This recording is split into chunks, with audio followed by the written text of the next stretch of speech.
اللہ تعالیٰ کی صفات غیر اللہ میں مانتے ہیں، اور وہ کہتے ہیں کہ جتنی بھی آیات شرک کے حوالے سے آئی ہیں وہ بتوں کے بارے میں ہیں، اللہ تعالیٰ کے نیک بندوں سے مدد مانگنے کے حوالے سے نہیں ہیں۔ تو انشاءاللہ ہم اس ویڈیو میں اور اس سیشن میں ہم یہ بات کریں گے کہ ان کا یہ دعویٰ بالکل باطل ہے اور اس کا سچائی کے ساتھ بالکل ہی تعلق نہیں ہے۔ پہلے تو میں اللہ تعالیٰ کے فرامین میں سے ایک فرمان آپ کے سامنے رکھتا ہوں۔ یہ سورۃ الفاتر ہے اور اس کی آیت نمبر 14 ہے، جس میں رب تعالیٰ نے یہ واضح کر دیا ہے کہ جن کو غیر اللہ یعنی غیر کو، اللہ تعالیٰ کے غیر کو وہ اپنی فریاد کا ذریعہ مانتے ہیں، وہ کبھی بھی ان کی دعاؤں کو نہیں سن سکتے۔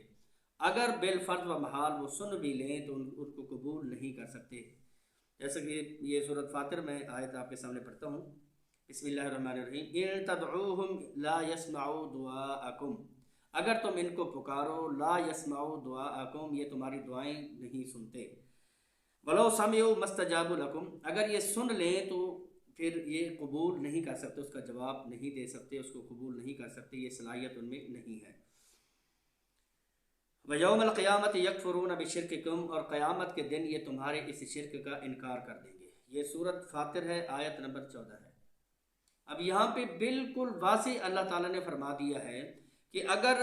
یہ جن کو بلا رہے ہو تم بالفرض و محال، اگر آپ کے اس بات کو جیسا کہ لوگ دعویٰ کرتے ہیں فرض کر لیا جائے، وہ سنتے ہیں تو وہ قبول نہیں کر سکتے۔ یہ اشارہ بھی ہے، وہ صحیح بخاری میں حدیث ہے کہ نبی علیہ الصلوۃ والسلام نے فرمایا کہ جب مردے کو دفنا دیا جاتا ہے تو یہ صحیح بخاری میں انہ لا یسمع قران علیہم، یہ واپس پلٹنے والوں کے جو جوتوں کی آہٹ ہے ان کو سنتے ہیں۔ دیکھیں اللہ تعالیٰ جس کو چاہے جس لمحے میں چاہے سنا دے، یہ تو ایک فکر آخرت کا ایک جو ہے وہ ایک اللہ تعالیٰ کی طرف سے لوگوں کے دلوں میں، اپنے بندوں کے دلوں میں ایک سوچ بٹھانا ہے کہ اگر اللہ تعالیٰ چاہے تو وہ سنا سکتا ہے، لیکن ایسا ہے کہ جو قبر میں چلے گئے ہیں وہ دعا کو سن کر قبول کرنے کی صلاحیت نہیں رکھتے، وہ سنتے بھی نہیں ہیں۔ وہ تو کچھ اللہ تعالیٰ جو ہے کبھی جو چاہتا ہے سناتا ہے، اس لیے کہ بندہ سمجھ لے کہ اللہ تعالیٰ ہر چیز سے باخبر اور بریک بین ہے۔ اور دیکھیں کہ یہاں پہ بنیادی نقطہ آپ اس کو نوٹ کر لیجئے، جیسا کہ وہ دعویٰ کرتے ہیں، بلکہ صفات جو رب تعالیٰ کی ہیں، جیسا غوث اعظم ان کو ناموں میں نام رکھتے ہیں، غوث اعظم مانتے ہیں، دستگیر مانتے ہیں، اور مشکل کشا مانتے ہیں، تو داتا مانتے، یہ نام رکھتے ہیں۔ تو ان ناموں کے حوالے سے قرآن مجید میں کیا آیا ہے، اللہ تعالیٰ نے ان کے حوالے سے کیا فرمایا، واضح اور سورج کی روشنی کی طرح اللہ تعالیٰ نے اس کے حوالے سے بیان کیا، تاکہ بندہ اس گمراہی سے بچ کر خالص اللہ تعالیٰ کی طرف لوٹ آئے۔ تو یہاں پہ اللہ تعالیٰ نے فرمایا کہ اگر وہ سن لیتے ہیں تو تمہاری جو دعا ہے، پکار ہے، اس کا جواب دینے کی صلاحیت نہیں رکھتے۔ یہ جن کا دعویٰ ہے نا جی کہ یہ آیات جو ہیں یہ بتوں کے حوالے سے، اس حوالے سے میں آپ کے یہاں 2-4 باتیں سمجھانا چاہتا ہوں اور اللہ تعالیٰ کے فرامین میں سے اس کے دلائل بھی رکھنا چاہتا ہوں تاکہ یہ ازالہ ہمیشہ کے لیے ختم ہو جائے۔ یہ سورۃ التوبہ ہے، آیت نمبر 31۔ سب سے پہلے قرآن مجید کی آیت کی طرف رجوع کرتے ہیں۔ اللہ تعالیٰ نے فرمایا اتخذوا احبارهم ورهبانهم اربابا من دون اللہ، کہ انہوں نے اللہ تعالیٰ کے سوا اتخذوا پکڑ لیا احبارهم اپنے مولویوں کو، علماء کو، ورهبانهم مشائخ کو، ارباب رب، یعنی جو رب کی صفات ہیں انہوں نے اپنے مولویوں میں، علماء میں مان لی۔ اور یہی ہے کہ ہم نے کسی کو داتا بنا لیا، کسی کو گنج بخش بنا لیا، کسی کو غوث اعظم بنا لیا، کسی کو دستگیر بنا لیا، کسی کو مشکل کشا مان لیا۔ یہ ساری صفات ہم نے جو مان لی، رب تعالیٰ سورۃ التوبہ آیت نمبر 31 میں بتا رہا ہے، فرما رہا ہے یہ سارے کے سارے تمہارے جو دعوے ہیں یہ باطل ہیں، اور ان کو جو تم نے فریاد رسی کا ذریعہ بنایا ہے اس پر رب تعالیٰ نے کوئی دلیل نازل نہیں کی۔ یہ نقطہ میں امید کرتا ہوں آپ سمجھ جائیں گے کہ ہر وہ چیز یعنی وہ صفات جو اللہ تعالیٰ کی ہیں، کسی غیر میں، غیر اللہ میں ماننا، چاہے وہ بت ہے یا کوئی اللہ تعالیٰ کے نیک بندے ہیں یا اللہ تعالیٰ کی نوری ناری مخلوق ہے، ان میں سے کسی میں یہ صفت مان لینا جو اللہ تعالیٰ کی ہیں، یہ شرک ہے۔ چاہے وہ بت ہیں تو وہ بت کے ساتھ شرک ہو جائے گا، اگر وہ اللہ تعالیٰ کے نیک بندے ہیں تو وہ ان کے ساتھ شرک ہو جائے گا۔ تو یہ 2 آیات،